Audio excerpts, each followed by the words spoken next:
तरह से दिल्ली में ब्लास्ट हुआ, सुरक्षा व्यवस्था को लेकर सवाल उठाए जा रहे हैं, क्या कहना चाहते हैं? नहीं, दिल्ली कैपिटल है। कोई दिल्ली कोई एक जो है ना कोई कस्बा नहीं है। और दिल्ली के अंदर बिल्कुल, और इसके पास ये रेड फोर्ट लाल किले के पास ब्लास्ट होना, मैं समझता हूँ कहीं न कहीं सिक्योरिटी की चूक है, इंटेलिजेंस की चूक है। इतना बड़ा खर्चा, इतना बड़ा वो जो है निजाम हमारे मुल्क का है, उसके बाद भी ऐसी जगह पर ब्लास्ट हो जाए तो अफसोस की बात है। मुझे बहुत अफसोस है, उन परिवार के साथ हमारी पूरी सहानुभूति है। परंतु जिन लोगों ने ब्लास्ट किया, इंक्वायरी करके उन्हें फांसी के फंदे पर 6 महीने में चढ़ा देना चाहिए, परंतु झूठ नहीं पकड़ना चाहिए। जिस तरह से मुंबई के ट्रेन के ब्लास्ट में 187 लोग मारे गए, परंतु आज तक किसी को सजा नहीं हुई। इसमें जो पकड़े गए थे, झूठ मूठ पकड़ के आपने डाल दिया अंदर। 19 साल तक जेल में रहे वो लोग, फांसी के कोठरी में डाल दिया उनको।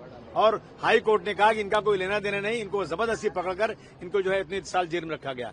ऐसा देश में नहीं होना चाहिए और किसी निर्दोष के साथ ऐसा न करो। अगर अपनी नाकामी को छुपाने के लिए किसी को पकड़ के जेल में डाल देना, मैं समझता हूँ ये बहुत बड़ा जो है बहुत बड़ी नाइंसाफी है और जो है ये इनकी नाकामयाबी है, असफलता है डिपार्टमेंट की जो इस तरह करते हैं। और बहुत सही तरीके से इसकी इंक्वायरी होना चाहिए और इसको सजा मिलना चाहिए। आपको लगता है कि ये बहुत बड़ा इंटेलिजेंस फेलियर भी है सरकार का? मैं तो कहूंगा इंडिया फेलियर तो है ही है ना। अगर इस तरह से होगा दिल्ली शहर के अंदर, जहां प्राइम मिनिस्टर रहते हैं, जहां प्रेसिडेंट ऑफ इंडिया रहते हैं, पूरी सरकार वहां से चलती है, वहां पर दिल्ली के दिल के अंदर इस तरह का ब्लास्ट होना, मैं समझता हूँ फेलियर है, 100% फेलियर है। अमोनियम नाइट्रेट डॉक्टरों के पास मिला है और जो पढ़े लिखे लोग हैं अब इसमें पाए जा रहे हैं, जिसके बारे में चिंता जताई जा रही है। बहुत अफसोस की बात है कि देश में ये चीजें हो रही हैं। आतंकवाद को खत्म करना पड़ेगा, लेकिन एक बात सुनिए कि जुल्म और नाइंसाफी की कोख से आतंकवाद पैदा होता है। जुल्म और नाइंसाफी खत्म होना चाहिए, आतंकवाद खत्म होना चाहिए। सर, आपने सवाल उठाया कि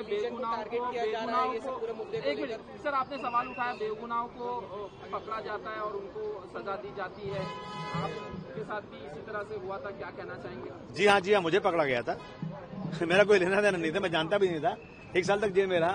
वो तो मेरे पास पैसे थे, मेरे घर वालों ने मेहनत किया, सुप्रीम कोर्ट में गए, भारतवर्ष के सबसे बड़े बड़े वकीलों को खड़ा किया, तो मैं 1 साल मुझे लगे अपनी बेगुनाही को साबित करने के लिए। मेरा केस चला नहीं था कि विटनेस कोई फेल हो गया हो या ऐसा कुछ हो गया। इन्होंने जिस बेस पे मुझे पकड़ा था वो कुछ था ही नहीं, बेसलेस बातें थी। और 19 साल तक 12 लोगों को जेल में रखा गया और 12 के 12 बेगुनाह थे, ये साबित हो गया।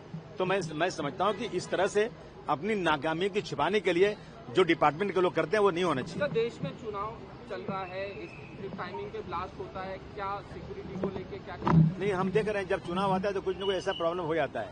अब उसके वो क्यों होता है मैं नहीं बोलना चाहता हूँ, मैं इस पर कोई उंगली नहीं उठाना चाहता हूँ, लेकिन चुनाव आता है तो ये चीजें क्यों होती हैं इसकी भी इंक्वायरी होना चाहिए।